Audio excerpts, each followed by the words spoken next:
Before we start this video, just let me know whether or not you're thinking of upgrading to M2. Confused, right? Exactly how I feel. And this pretty much makes me wonder, is the M1 MacBook Air even worth it anymore? WWDC 22 this year announced the M2 MacBook Air and the M2 MacBook Pro. They already updated the website, and luckily, because these don't ship until next month, we still have the ability to buy the M1 MacBook Air. For how long? I don't know. So the question is, should you get an M1 MacBook Air and save some money, or are the new updates on the M2 worth the extra bucks? Look, the Air is such a well-rounded laptop for pretty much your average consumer, and actually, it's my favorite laptop for programming, but this year's model on paper is still far from a perfect upgrade, and we are now talking about a $200 price difference for both base models.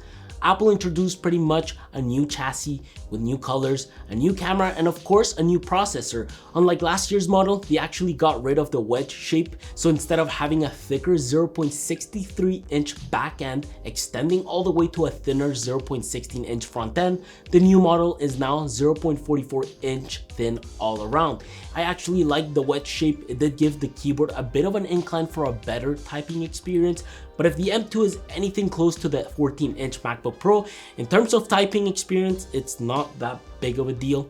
Also, we get 4 new colors where we have Midnight, Starlight, Space Gray, and Silver. I think that Midnight is going to be the coolest looking one. It looks like a light color to have on a laptop. By the way, weight-wise, the M1 MacBook Air and the new M2 MacBook Air are pretty much the same weight. The screen is slightly bigger by 0.3 inches, and of course, like last year, no fans inside their chassis. However, the biggest disappointment is the fact that we still don't have the ability to connect more than 2 displays. This is a big deal breaker for a lot of productivity people, especially programmers and Excel users. We are still trapped with the same couple of Thunderbolt 3 ports and a single 3.5mm audio jack. So no SD card like on the 14-inch Pro, but, big but, we finally get MagSafe, and depending on the color you get, you also get a matching braided cord with it. MagSafe has been a favorite for me and for many of us. It works quite well, but it just all depends on how you pull on the cable, of course. It was brought to my attention by the way that Moth made a cooling stand. It's very much an origami inspired accessory. It does happen that my Air hits temperatures of 82 degrees when I use it, mainly while I'm coding and doing some dev work. I thought this was a cool accessory you can add to your current model or the M2 if you end up getting one.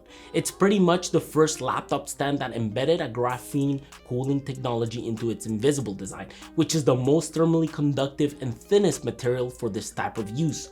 And so it's super slim and slick, so taking it out of a backpack and putting it on your desk is seamless. Because both MacBook Airs are fanless, it's important to stick the stand where the CPU lies. As the Apple silicon chips get hot, graphene enables lateral heat dissipation of hotspots and even eliminates part of them, which reduces the heat on the CPU surface. Setting it all up is actually super quick and takes 2 seconds, swapping between both angles.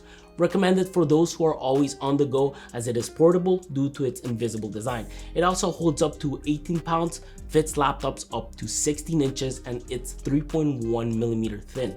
Plus, the material on it protects the bottom of your laptop. It's also anti-scratch and has a good water oil resistance.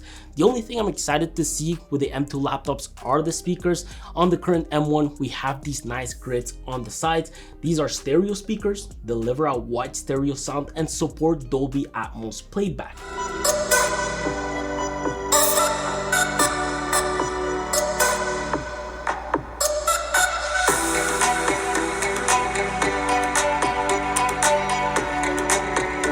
On the other hand, for the M2, we have a 4-speaker sound system resting below the screen, which is a bit odd. I don't think we've seen Apple do this in the past, so I'm a bit excited as to how audio will dissipate towards this object. It also supports spatial audio when playing music or video with Dolby Atmos, and if you have, say, AirPods Max, spatial audio with dynamic head tracking is also supported. It's definitely a feature I recommend you guys trying on your iPhones. The keyboard seems to me that it's pretty much the same thing as the previous Air.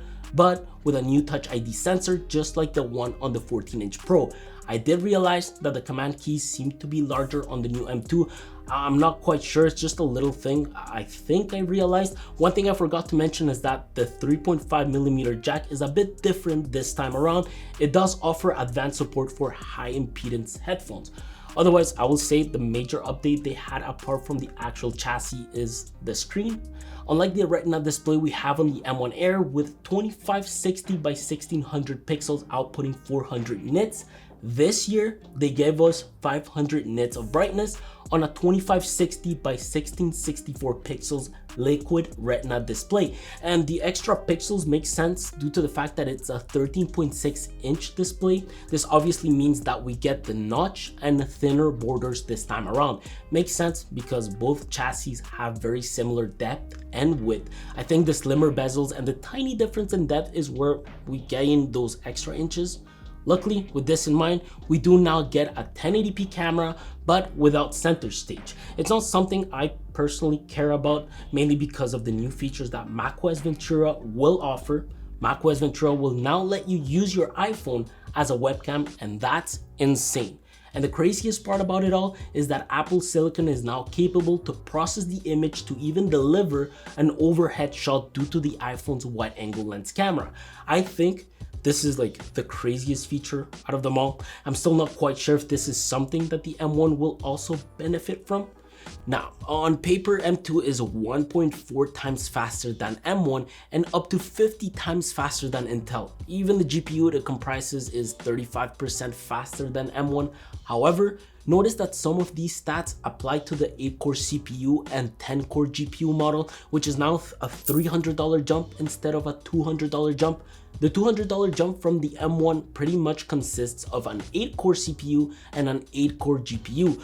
From experience and with what I usually do with my computers, for most people, I don't think the transition from M1 to M2 is all that worth it. Look, M2 is literally M1 on steroids from what I understood. It's the same architecture, it's still a 5nm chip, but of course, because of its size, it has 25% more transistors, and we now get a proper media engine.